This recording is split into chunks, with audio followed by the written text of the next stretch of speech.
I went to lunch with my boss and, in one of those cruel coincidences that only life can engineer, she was there. Sitting at the next table. My world stopped. My eyes met hers before my mind could accept what it was seeing. And then, the impact, she wasn't alone.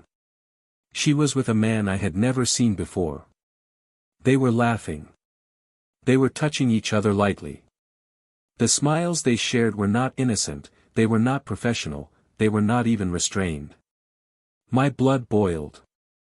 I stood up without thinking, overcome by a rage that took over my body like a fever. I walked over to the table, my heart pounding in my throat and my hands shaking as if they were urgently demanding justice. "What are you doing here, and with this man?" I asked in a tone that mixed pain, disbelief and the public humiliation of a betrayed love. She hesitated. She swallowed hard and looked at me as if she still had some control over the narrative. "It's a business meeting," I said, trying to maintain my composure, as if I could hide a betrayal behind some corporate term. The man simply looked away, silent, pretending to be uncomfortable. I didn't shout. I didn't cause a scene. I just smiled, but that smile hid the beginning of something much more destructive than any public scene. I left without looking back, but with a plan boiling inside me. I was going to find out everything. I was going to find out who that man was, what they had been doing, and for how long. And, more than that, I was going to turn this story upside down in a way she would never have expected. Because what she didn't know was that, before I left, I was no longer the same man. Something inside me had broken irreversibly. And when something breaks inside you, something that sustained your entire life, your faith in love, your trust in someone, what comes next is not sadness, it's movement. The movement of a man who is tired of giving himself completely and receiving lies in return. It took weeks of silent investigation. And it only took a few days for me to discover more than I ever wanted to know. The messages between them, the secret meetings in hotels, the audios she sent him, with the same sweet voice she used with me, whispering promises that should have been mine. The betrayal wasn't just physical. It was emotional. It was dirty. It was cold. And worst of all, it was intentional. She had chosen to betray me. Chose to deceive me. Chose to live a second life behind my back. And yet, when I arrived with all the evidence, she tried to defend herself. She tried to say it was confusion. That she was going through a difficult time. That I had been distant. That man was just a refuge. A mistake. A slip. An impulse. And that it meant nothing. Didn't it mean anything? So why did she go back to him? Why did she give herself up? Why did she smile like that when she thought I wasn't looking? Didn't it mean anything, or did it mean everything that was missing in me? The cruelest part was realizing that all along I believed I was living a solid marriage. I made plans. I thought about children. I dreamed about traveling. I wrote love notes. I prepared surprises. I worked hard to provide comfort. I never denied affection. I never denied presence. I never denied forgiveness. And yet, she betrayed me. And when the heart is trampled on like this, the mind takes over. That's when I decided, there would be no scandal. There would be no fight. There would be justice. Cold. Silent. Irrevocable. I prepared everything. I consulted lawyers. I reviewed contracts. I organized evidence.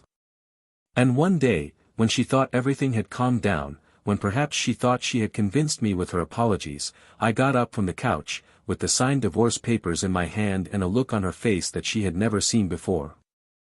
I handed her the papers and said, "Don't worry about explaining anything. This is just a consequence of what you decided to plant." Her eyes widened. She tried to grab my arm. "You can't do this. Not without talking to me. Please, just listen to me." But I had already heard everything I needed to hear. And in that moment, she realized she had lost everything. Not just her marriage, but her right to be heard. The days that followed were quieter than I expected. No big scene. No desperate attempts. Just messages. Many. First blaming herself. Then blaming me. Then begging for a chance. Saying it was all a mistake. That she missed me. That nothing made sense without me. I didn't answer. I couldn't. Because deep down, it still hurt. Because there was still love, even in the midst of contempt. But love wasn't enough anymore. She tried sending flowers. Letters. Cards. And one day, a different letter arrived. Handwritten. More than 10 pages long. Confessing everything. Detailing every encounter. Every lie. Every emotion. And every regret. She said that since the divorce she hadn't been able to sleep. That she would wake up in the middle of the night hoping to find me by her side. That she could hear my voice in the hallways. That the food had no taste. That the clothes no longer had color. And that, above all, the silence of my absence was more deafening than any fight we could have had. I deserve this punishment, she wrote. But nothing hurts more than knowing that I lost you and that you will never look at me the way you used to again. On the last page, she revealed something that paralyzed me. I write these letters every week, even though I know you may never read any of them. But I can only breathe when I put on paper what I can't say out loud. And even if I never forgive myself, knowing that these words exist, helps me to keep going. It was the 14th letter. And at that moment, the weight of betrayal took on a new tone. It was no longer just anger. It was the realization that those who betray also destroy themselves. That guilt is not a punishment inflicted by someone else. It is a prison from which she herself no longer knew how to escape. But the most impressive thing about this story is not the betrayal. Nor even the pain.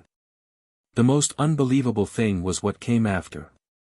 Because the world did not end there. Life did not freeze. Quite the opposite. While she was drowning in her own remorse, I began, little by little, to be reborn. An unexpected encounter, a gesture of affection, a new woman in my life, and, suddenly, everything I thought I had lost began to take on a new form.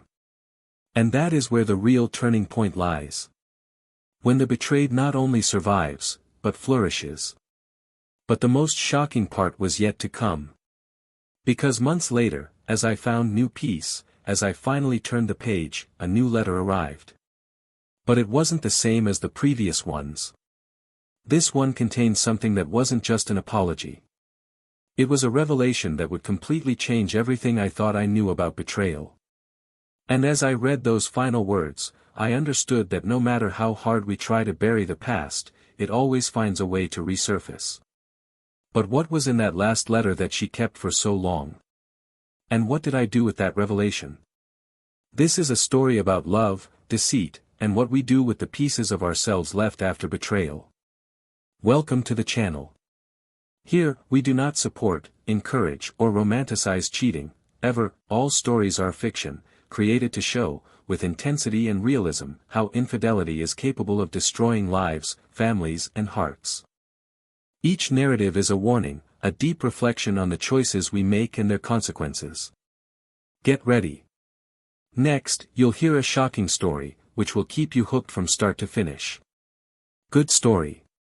They were one of those couples that many people envied without knowing it.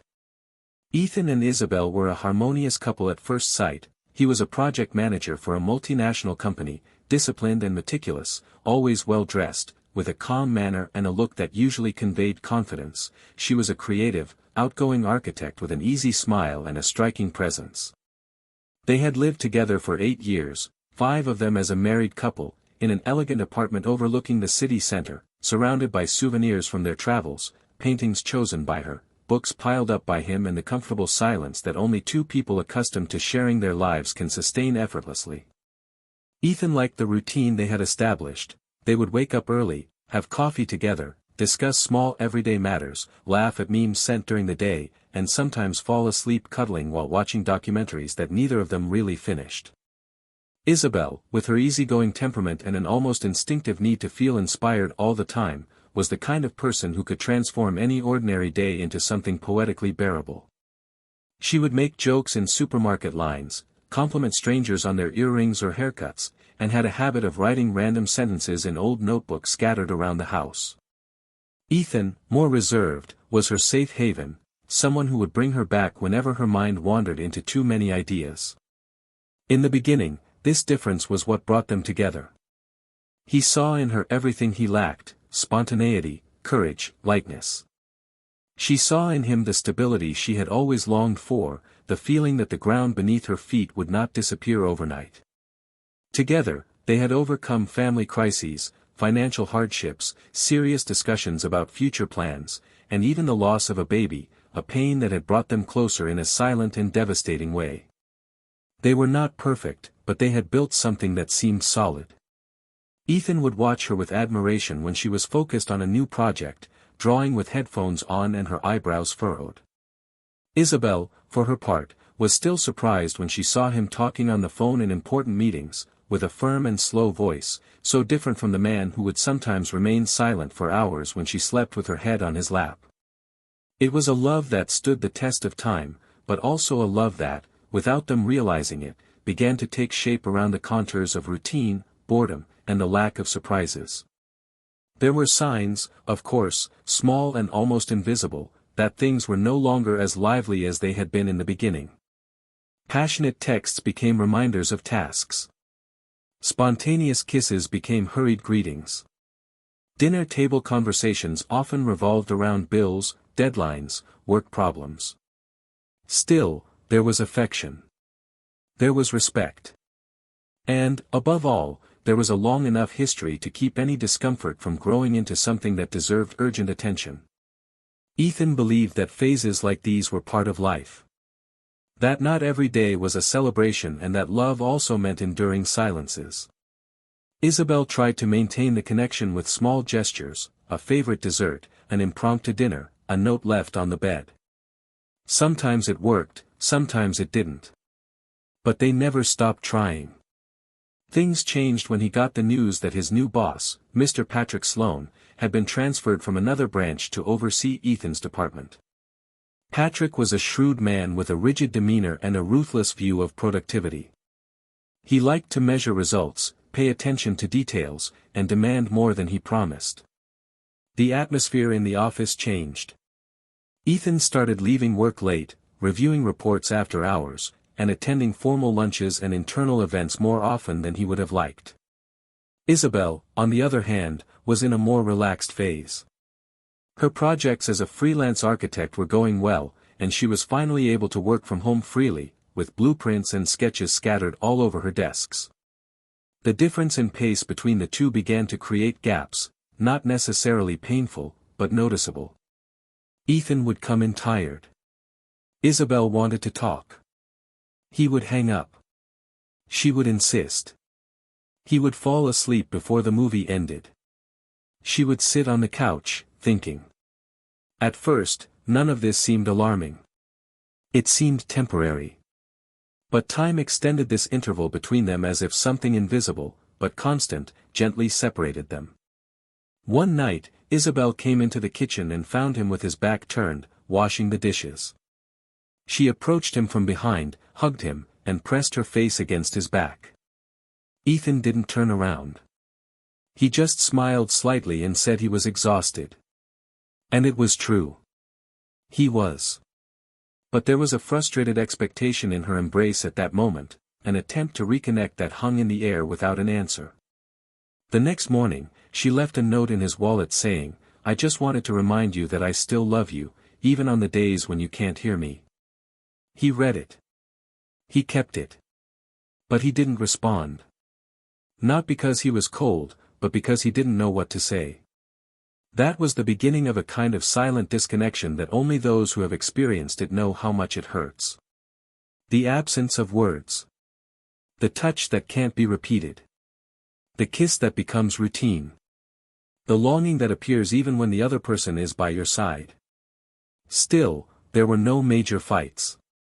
They continued to function as a couple in front of others. They went to get-togethers with friends, to family dinners, and laughed at the same old jokes. They maintained a solid image. And inside their home, between four walls, they tried. Ethan left voice messages during the day, Isabelle bought flowers to brighten the atmosphere. But it all sounded more like maintenance than passion. It was like keeping an old house up by periodically renovating it, without disturbing the foundation that was already showing deep cracks. She had started writing again in her black notebook, the same one he had given her for their second wedding anniversary. He wrote about everything but them. As if he didn't want to record the fragility of something that had once been so beautiful. As for him, immersed in his work, he spent more time with Patrick, his boss, than with any other human being. She had learned to admire his pragmatism, his coolness in business, the way he never got emotionally involved in anything. Subconsciously, she began to imitate him. It was Patrick who suggested lunch. A cordial invitation, disguised as a professional routine. Ethan accepted. There was nothing unusual about it. It was just a gesture of approach, a moment of informal conversation between boss and subordinate. Isabelle, that morning, seemed excited. She had plans to reorganize the guest room and review a project that was being considered for an exhibition. Time, once again, seemed to be running in opposite directions between them. But there was, even so, a thin thread of hope. They both still believed that they were living through a phase. And phases pass. The truth, however, is that some phases do not pass. They just remain silent. They infiltrate. They settle in.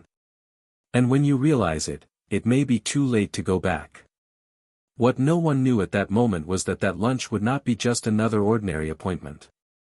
It would become the intersection point between two worlds that, however connected they might be on the surface, were about to collide into an irreversible abyss.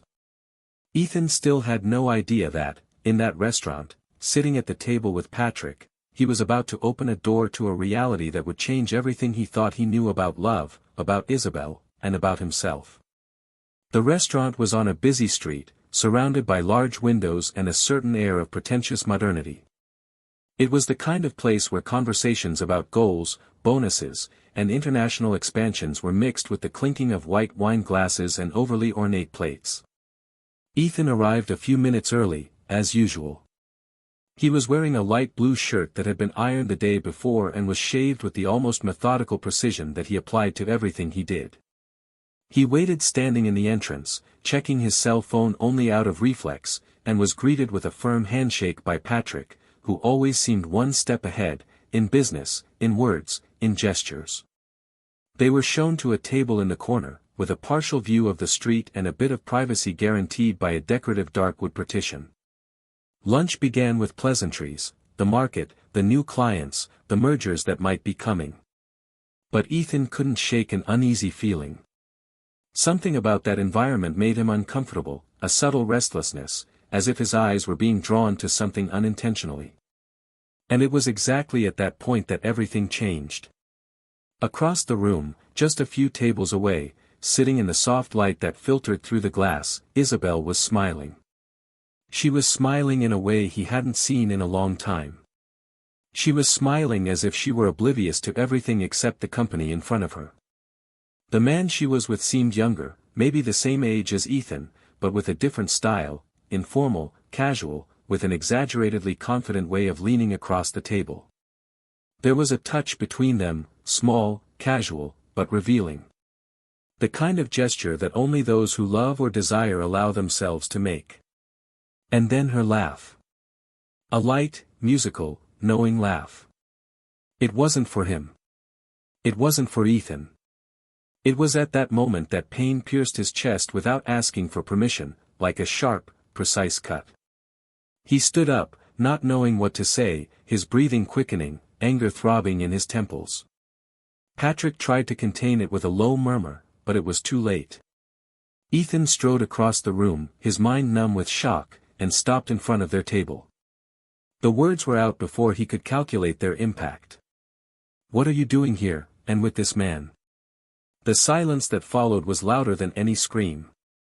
Isabelle froze for a second, surprised, then composed a confused expression and answered in a forced voice, as if she could still control the damage. "It's a business meeting." The man next to her lowered his gaze, as if he were just a spectator in a play whose roles he knew very well. Ethan didn't answer. He just stared at her, and in that look there was more than anger, there was disappointment, there was the feeling that something inside him had just been forcibly removed. He returned to the table with Patrick, finished his coffee that was already cold and left without saying goodbye. He walked through the streets aimlessly, with the wind cutting his skin and the images of that scene hammering in his head like an incessant beat.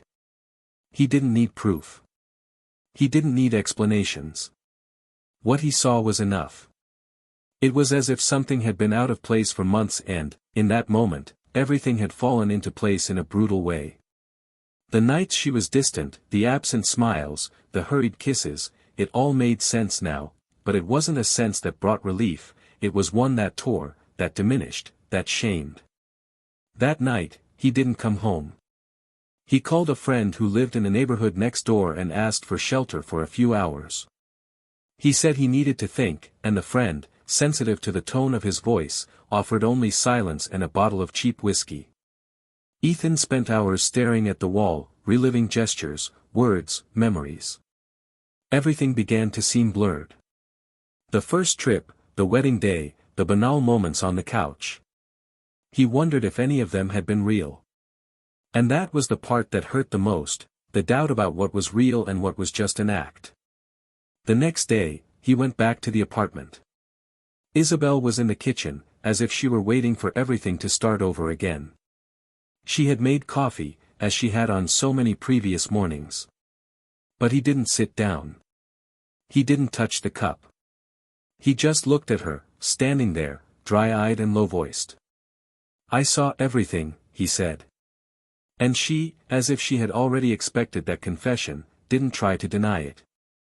She just replied, after a few seconds, "Let me explain." He didn't answer. Not at that moment. The following weeks were filled with an awkward distance. Ethan didn't leave the house, but he didn't approach her either. They shared the space like polite strangers, each occupying opposite corners, avoiding direct collisions. Isabelle tried to speak a few times, but he always avoided her.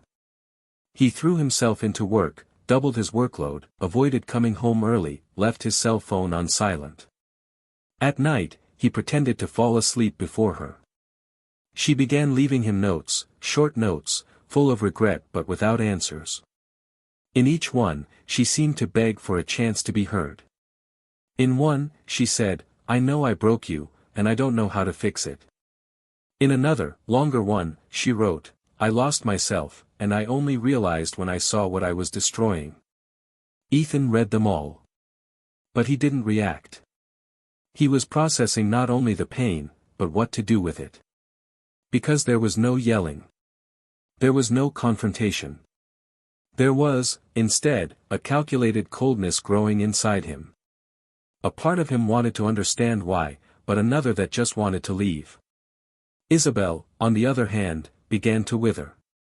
The joy that had once been her trademark was replaced by silence and fatigue. Her drawings lost color. Projects were put on hold.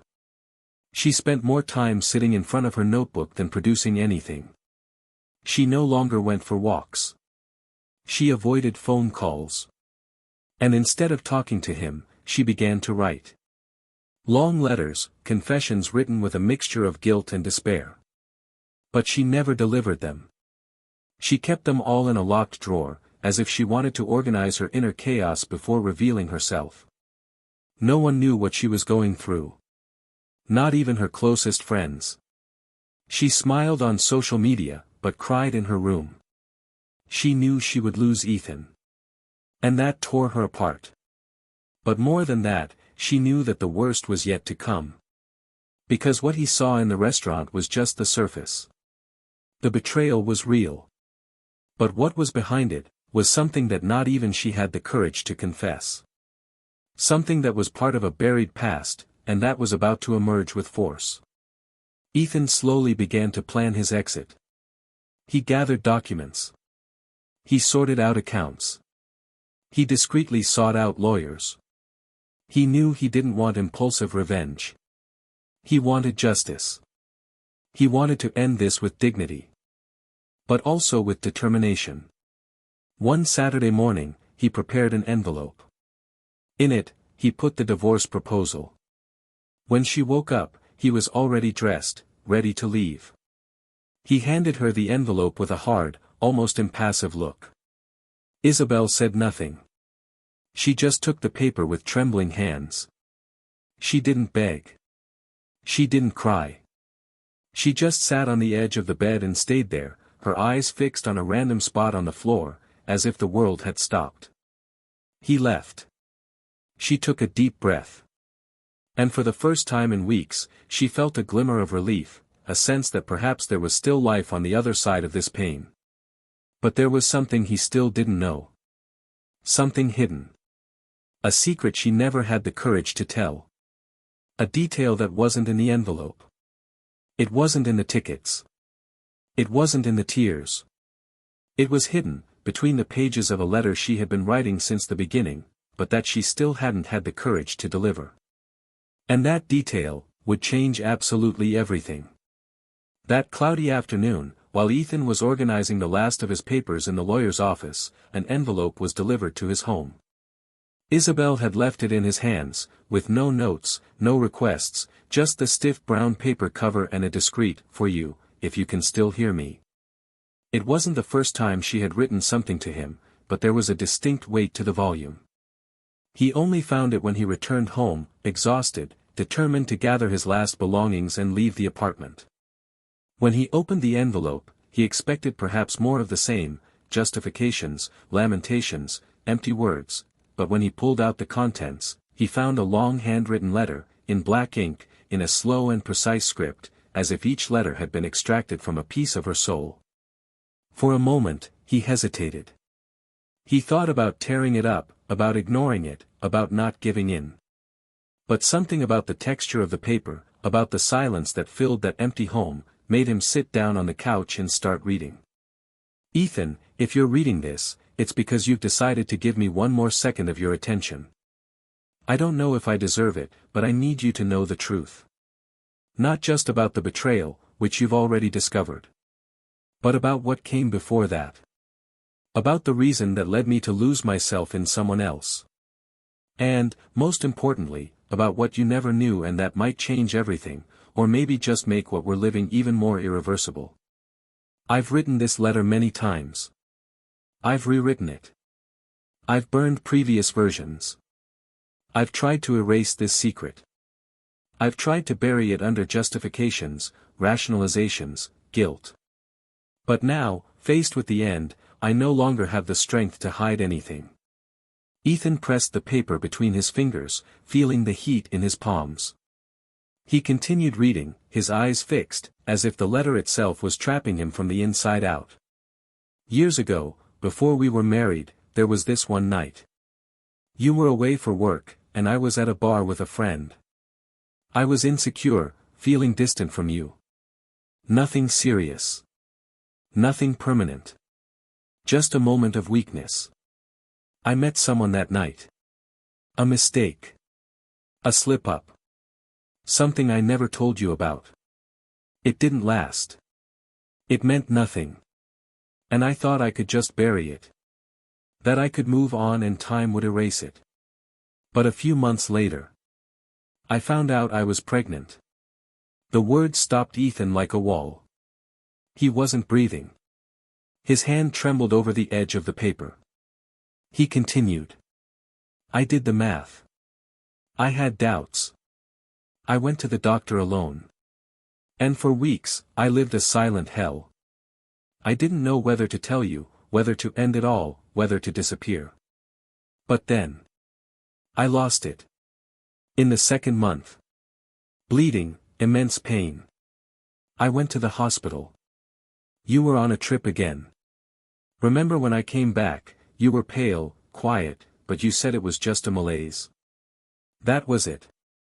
It was the pain of having lost something that I myself didn't know how to deal with. And also the guilt of never having said anything.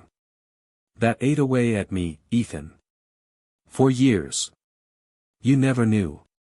You never suspected. You were good. You were present. You loved me. And I was ashamed.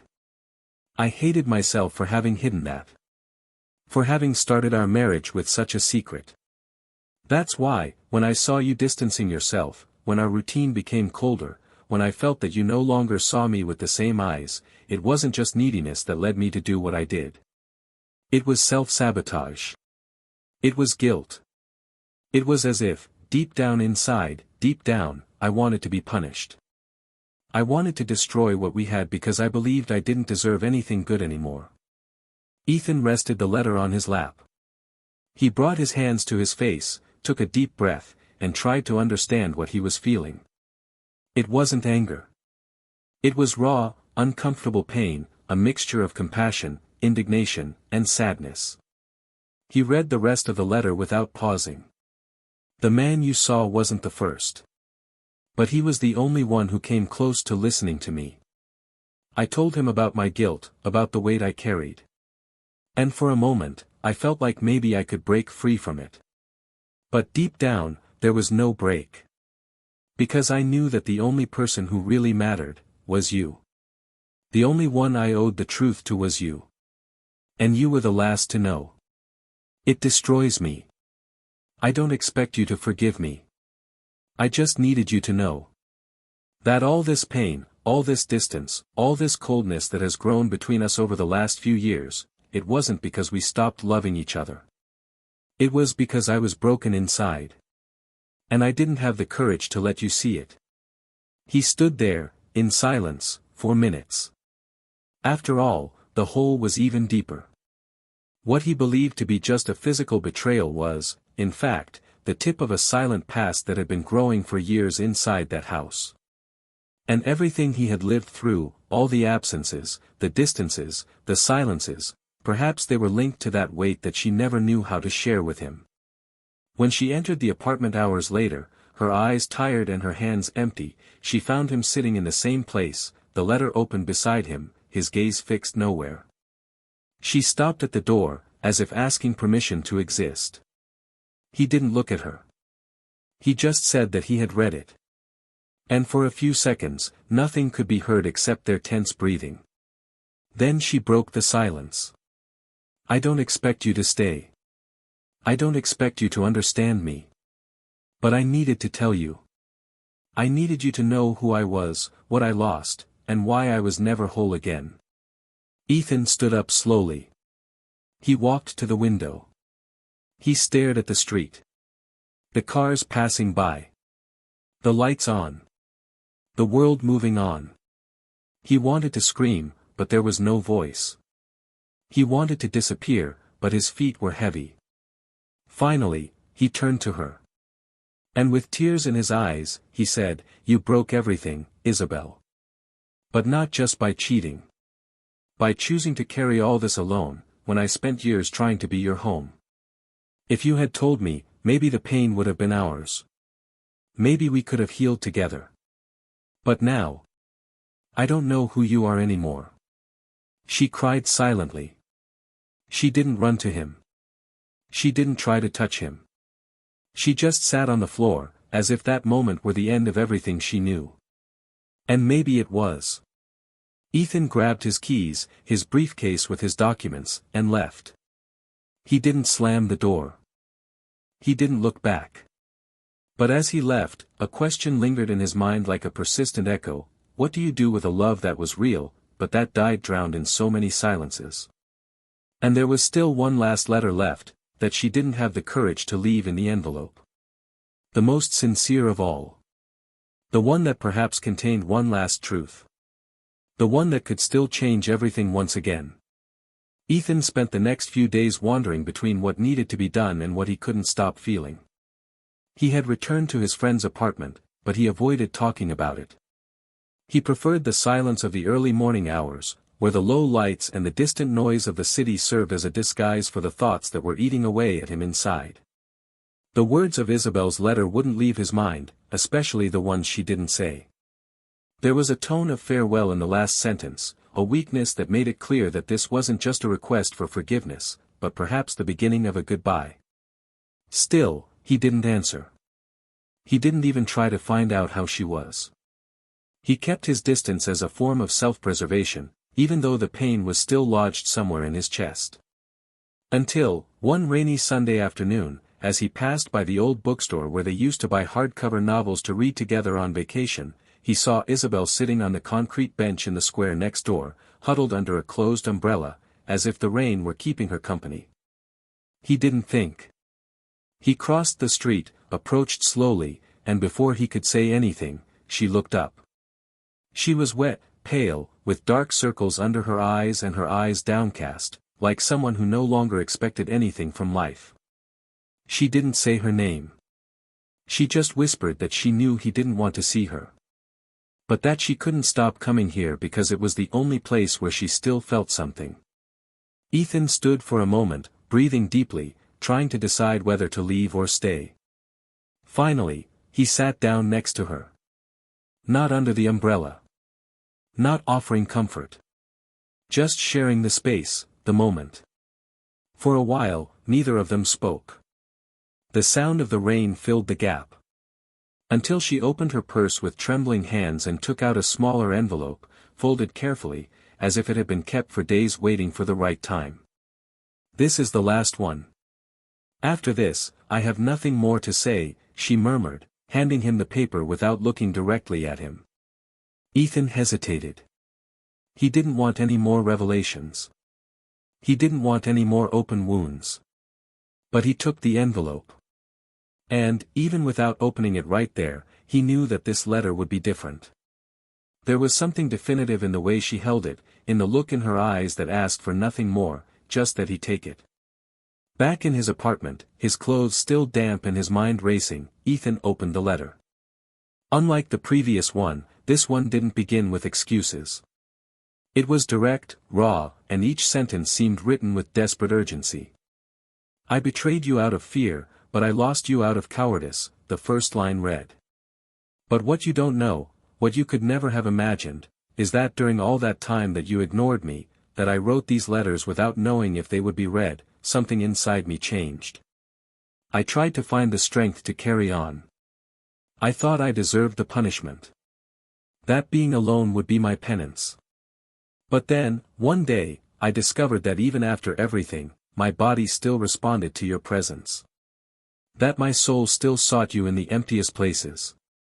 And that, Ethan, that destroyed me more than anything you could have done to me. Because it wasn't just guilt. It was love. A love that survived my own destruction. He continued reading. After you left, I started writing to myself. Not letters to you, but confessions I never sent. I discovered that what hurt the most was not losing you. It was knowing that you, after all, were still my safe place. I saw you on the streets, in the cafes, in the songs I avoided playing. And each memory was a thin blade, cutting slowly. And yet, I kept getting up. Every day. For you. For me. Because, in some strange way, I still hoped that if you ever read it all, you would see that behind the woman who betrayed you was someone who still loved you just as much as before. Ethan felt the air heavy in his lungs. The anger was no longer clear. It was a new, undefined feeling. It wasn't forgiveness. It wasn't compassion. It was a kind of tiredness, of clean disappointment, without explosion, like when you wake up from a dream that was beautiful and sad at the same time. He ran his fingers over the paper, not knowing how to end that reading.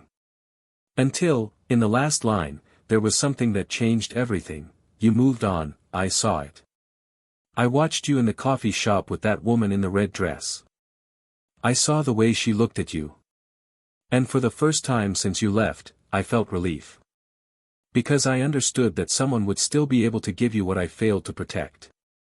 And that gave me peace. Ethan blinked slowly. He couldn't remember the woman's name. A coworker, perhaps, with whom he had had coffee without any intention of getting close. But that final sentence from Isabelle was what completely paralyzed him. She wasn't trying to win him back. She wasn't asking to come back. She was saying goodbye. A painfully gentle goodbye.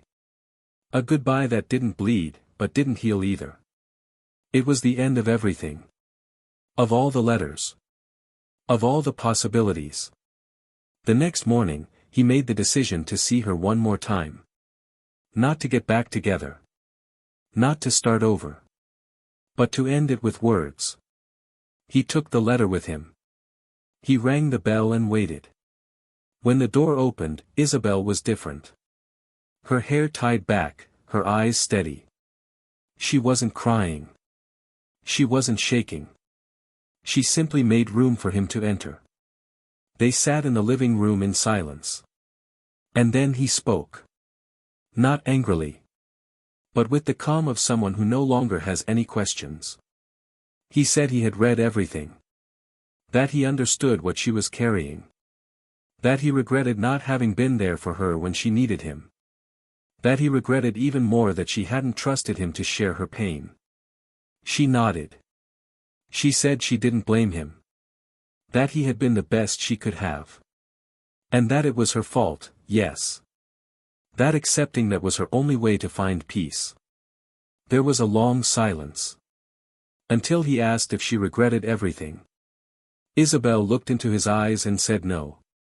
That she regretted the way she had acted, the lies, the omission. But not the love. Because, despite everything, what she had experienced with him was true.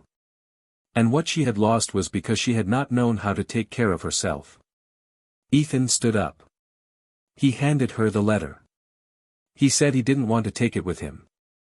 That it belonged to her, just like their story. And before he left, he looked at her face for one last moment. There, before him, was no longer the woman he loved, nor the one who betrayed him. There was only a living memory of who they had been. And that was enough.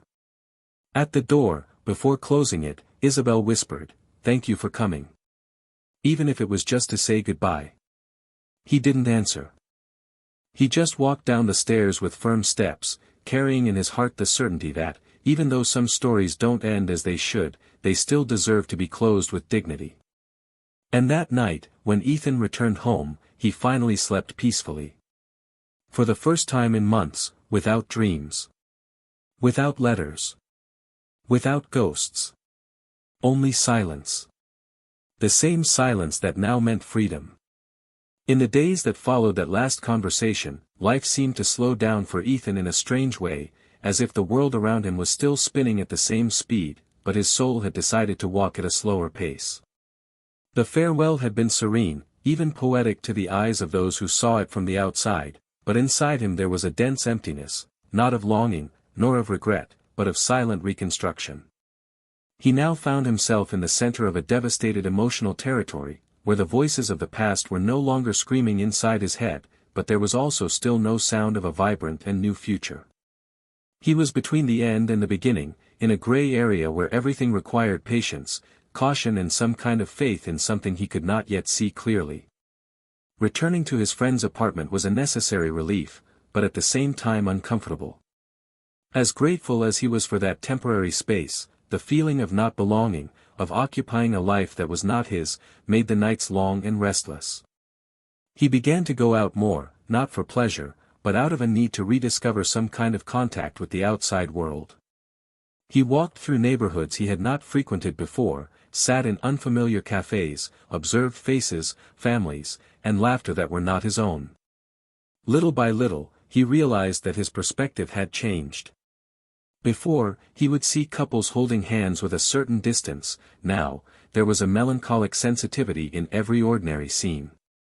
He had learned to see fragility where before he had only seen stability. This made him more human, more attentive, but also more lonely. Isabelle didn't try to contact him anymore. Not a message, not a call. The silence between them had become definitive, not as a punishment, but as a belated respect that they both learned to offer each other. The pain of betrayal was no longer the center of his life, but rather the consequences of everything that had remained unsaid during the years of their relationship.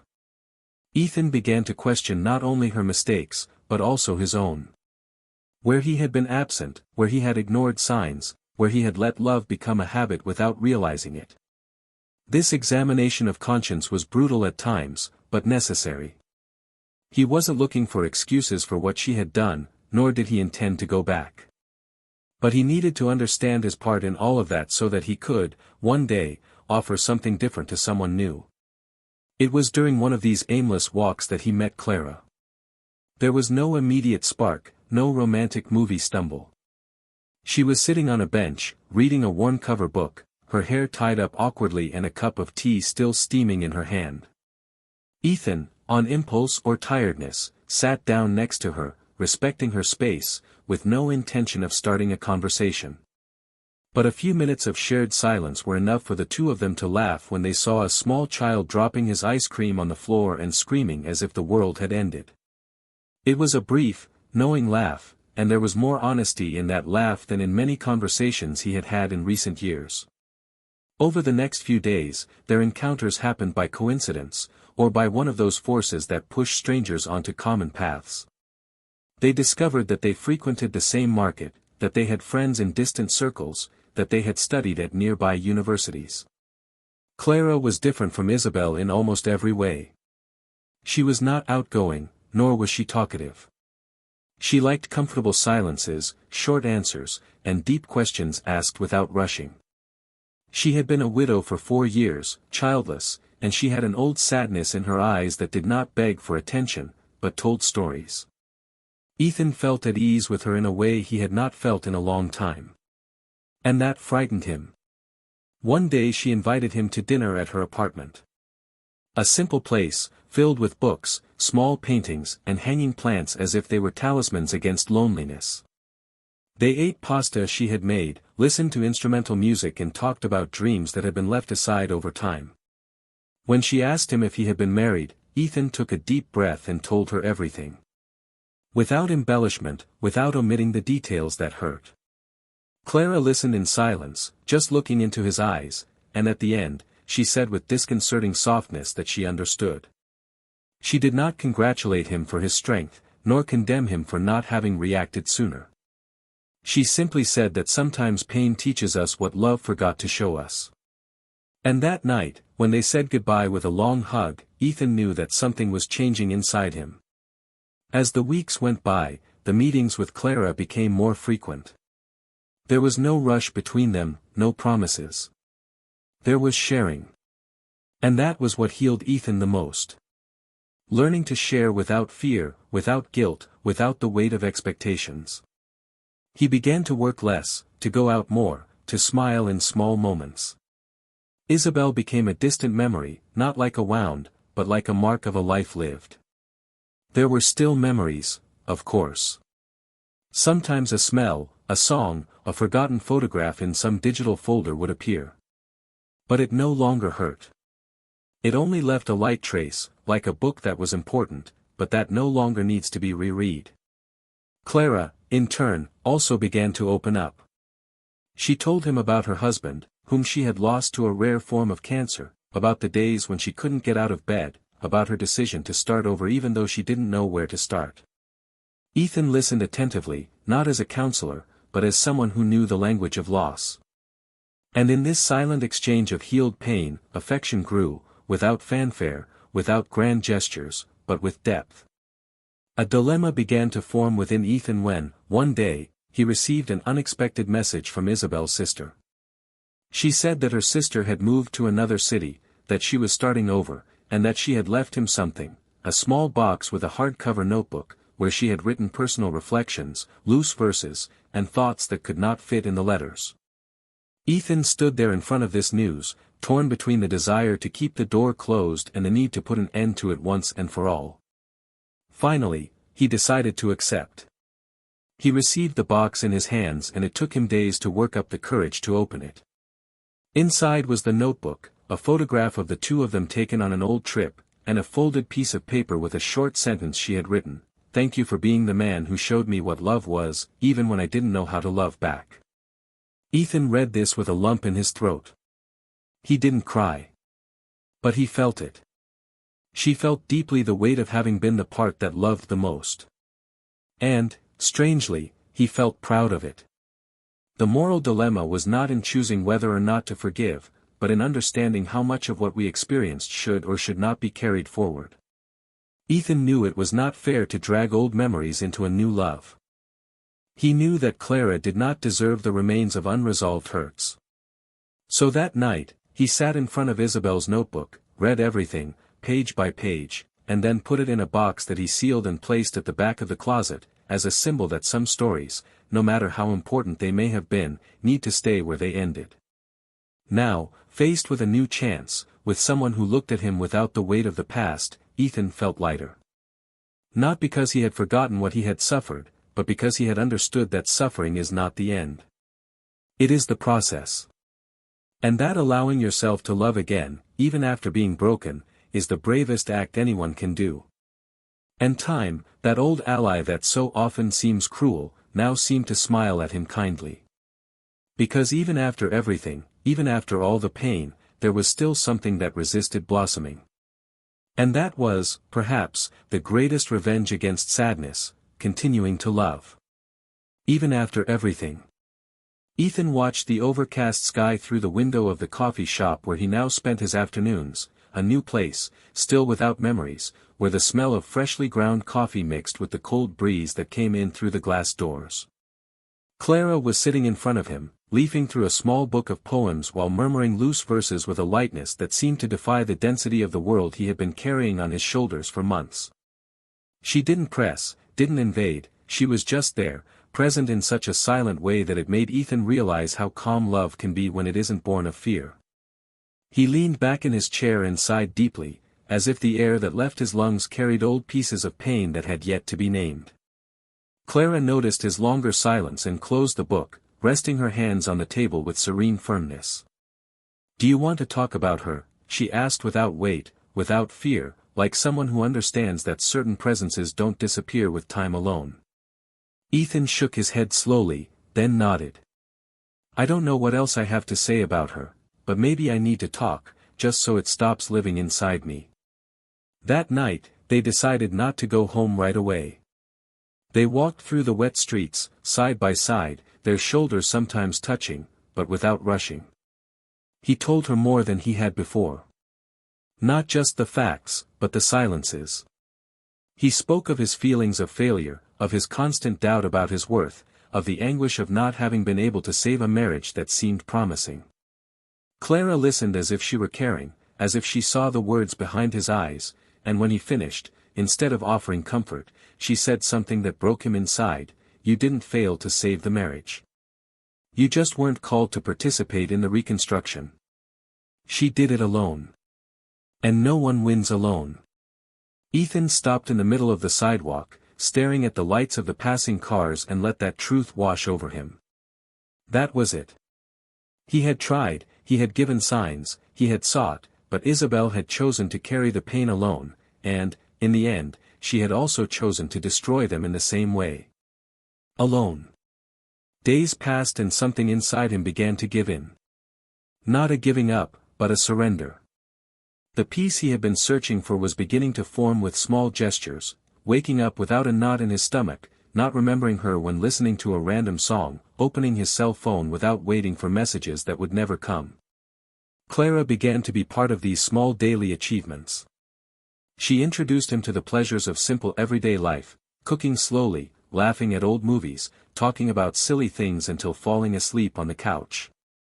And it was in this new rhythm that, one night, she asked him if he was ready to love again, not with the rush of someone who needs to rebuild themselves, but with the calm of someone who no longer needs to run away from what they felt. Ethan hesitated. Not because he had any doubts about what he felt for her, but because he feared that something inside him still carried fragments of the past. So, instead of saying yes or no, he simply held her hand and said, "I'm ready to find out." During that same period, he received an unexpected invitation.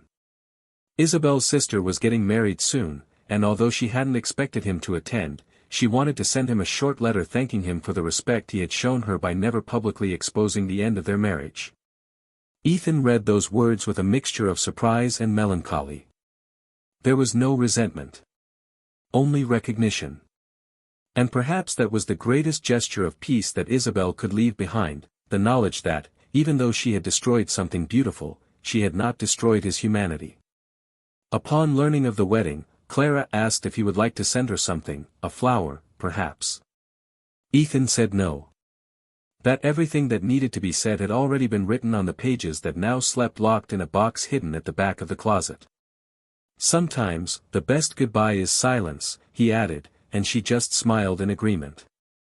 The following spring, Clara invited him on a short trip to a coastal town where she had spent part of her childhood.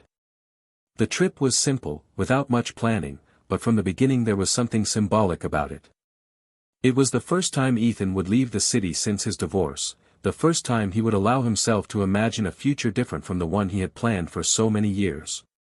They drove together for hours, the radio playing soft music and the landscape slowly changing, as if the outside world also reflected the internal transformation that was happening within him.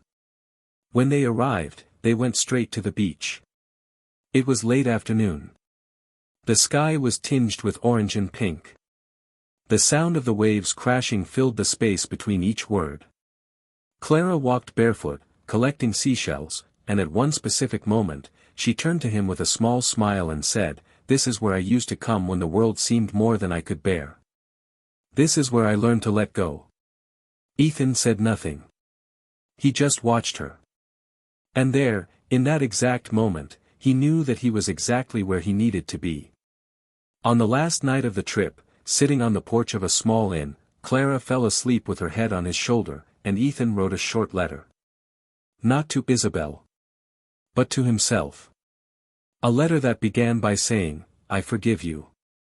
Not as a way of forgetting what he had suffered, but as a way of liberation. He forgave the man he had been, the one who tolerated more than he should have, who remained silent in the face of signs, who dragged himself along for a love that was already dead. He forgave the man who had cried in secret, who felt anger, who wanted revenge and then felt ashamed of it. He also forgave the woman who had left, because it was the only way to move on without carrying her weight into his new life. And, as he finished the letter, Ethan felt a lightness he never imagined he would experience again. As if the sea he could hear in the distance carried with it the last remnant of everything he had once been. When they got back together, they decided to live together. Not on impulse, but out of maturity. Their coexistence was peaceful, based on respect, listening, and space. Clara understood his silences. He respected her temporary absences when she needed to be alone. They built a home without rushing, putting pictures together, choosing colors, letting their story grow on new walls. And it was during this new phase, while organizing some boxes of old books, that Ethan found something that made him smile bittersweetly, a small note he had made years ago, in a forgotten diary. It said, "I promise not to give up on you, even when it's hard." He ran his fingers over the sentence and, for a moment, felt the weight of that broken promise. But instead of sadness, he felt gratitude. Because he had tried. Because he had truly loved. And because now he knew that it was no longer about not giving up on someone, it was about never giving up on himself again. Clara, seeing him smiling to himself, asked what he had found. He replied, "An old reminder of a promise I broke." She came closer, looked at the note, and replied with a tenderness that only she knew how to have, "Some broken promises save us from getting lost." And that night, as they hugged on the couch, the house silent, Ethan knew he had made it through the storm. He hadn't come out unscathed, but he had come out alive. And most importantly, he was now whole again. Months later, on a golden autumn afternoon, Clara and Ethan walked hand in hand along a tree-lined road just a few minutes from the new house they had bought together. The dry leaves crackled beneath their slow, comfortable steps, as if the sound of nature was now the ideal soundtrack for the peace that had finally reigned in their lives. The home they shared was built not only of bricks and furniture, but of understood and accepted scars, of respected spaces, of gazes that knew when to be silent and when to welcome. Ethan, who had once been consumed by a devastating emotional storm, now felt whole, not because he had erased what he had experienced, but because he had learned to carry the marks of the past lightly. By his side, Clara became living proof that love, when born after pain, can be even deeper, more conscious and infinitely more true. That specific afternoon marked a new cycle. After a year of living together, they were starting a small social project together with needy children in the region, something that they both felt like a mission, as if now, restored within, they could reach out to restore others. Isabelle, on the other hand, lived in another city, in a small rented apartment that overlooked the train station. After her sister's wedding, where she decided not to speak or stand out, she had plunged into a silent process of solitary reconstruction. Therapy had become a fixed part of her routine, as had writing, which now fed not letters to the past, but short stories that were beginning to gain traction in small local literary circles. There was something bitter, but necessary, about the way she lived now. She worked as a proofreader at a mid-sized publishing house and spent much of her time alone. Casual encounters were not prospering, and she knew that she still carried a kind of invisible wall that prevented new real connections. One afternoon, as she was returning home after a cultural event, she saw a couple on a bench in the square, a woman with attentive eyes and a man with a serene expression. They were laughing as they shared an ice cream. For a moment, she stopped. They were not Ethan and Clara, but they could have been. And in that brief second of illusion, she felt the real impact of the choices she had made. He didn't cry. He didn't despair. But he realized that he had created a chasm between who he was and who he wanted to be. And this chasm, no matter how hard he tried, would never be completely filled. His punishment was not loneliness itself, but the fact that he had understood too late the value of the love he had let slip through his fingers. One weekend, Clara took Ethan to visit an old country house that belonged to her family. The place had been abandoned for years, covered in dust and time, but there was a raw charm about it that they both recognized immediately. They spent the day cleaning, laughing, making plans. That night, in front of the fireplace that they had rekindled with effort, Ethan looked at her and said he was ready. Ready to build from there, without any more fears, without any more shadows. She didn't respond with words. She just came closer, rested her face on his chest, and they both stayed there, listening to the crackle of the burning logs, as if each crackle were a silent confirmation of everything they felt. That night, they made love with a new delicacy, not as an escape or a need, but as a celebration of a love that arrived slowly, waited patiently, and blossomed when they were both ready. A few months later, Ethan published a short book. It wasn't an autobiography, but a narrative inspired by bits of his story. The title was subtle but direct, Letters I Never Answered. The book gained an unexpected response among readers who had experienced similar emotional losses. Clara was the first to read it, smiling silently with each page. Isabelle read it too, having heard about it from a mutual friend. After finishing it, she stood still for minutes, with the book closed on her lap. Tears flowed discreetly, not for what she had lost, but for the clarity she finally had of how much someone can truly love you, and still go on without you. She didn't try to contact him. She didn't write back. She just put the book away next to the letters she would never send again. In Ethan and Clara's new routine, Sundays became sacred. They welcomed friends, prepared simple dinners, and played old songs. The peace they experienced was not the result of chance, but of a conscious choice to heal, to be better, to not allow the mistakes of others to define their ability to love. And this, more than any revenge, was what truly sealed the end of that story, the construction of a calm love after the storm. A choice that many do not have the courage to make. A choice that Isabelle, unfortunately, only understood when it was no longer time. And so ends a story that had no perfect heroes or caricatured villains, but real people, with deep mistakes, true pain and decisions that changed destinies. Ethan found love not by looking for someone new, but by rediscovering himself. Isabelle faced the weight of regret, and in it found her truth. Clear, silent and firm, she showed that healing does not require haste, only presence. Each one followed their own path. some lighter. Others, alone. But all, inevitably, transformed. If you've made it this far, comment now, what did you think of this story? Do you believe that love can survive pain or that some mistakes are simply unforgivable? Your opinion is important, and we really want to know what you felt listening to this journey. Subscribe to the channel now so you don't miss stories like this one, intense, real, and moving. Here, each story is an invitation to reflect on the choices we make, the loves we leave behind, and the consequences we can't avoid. And remember, cheating doesn't just destroy relationships, it destroys trust, memories, and futures. The channel does not support any type of betrayal. This story is fictional and serves as a warning.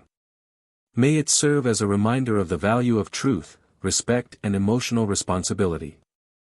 Until the next story.